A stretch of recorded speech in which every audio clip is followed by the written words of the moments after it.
The reason there's such a mess in Europe is that they haven't worked out that bankers and speculators are in charge now. Well, China and banks actually, but they're still operating under the delusion that politicians run the world. The Americans understand the new world order largely because investment bankers are running Washington. When the crisis struck in 2008, the US Treasury Secretary was a former CEO of Goldman Sachs, Hank Paulson, and the administration was and is full of his mates. A lot of people think that's bad, that it means undue power in the hands of Wall Street, resulting in them lining their pockets and in people camping in Zuccotti Park in Wall Street in protest. Well, yes, that's true, but it also meant that someone in Washington actually understood what was going on and responded accordingly.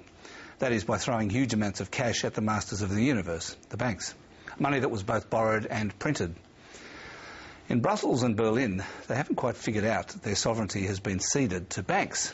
It happened way back when they created the euro and then allowed Italy, Greece and Portugal to borrow from said banks in flagrant breach of the Maastricht rules. The banks showed their power with Greece, but Germany didn't really care enough about Greece. Now they're turning the screws on Italy, and that's very serious indeed because 7 times the money is involved.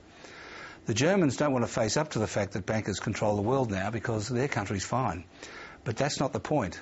The euro was their idea, and they're stuck with it, along with the reality of the new world order.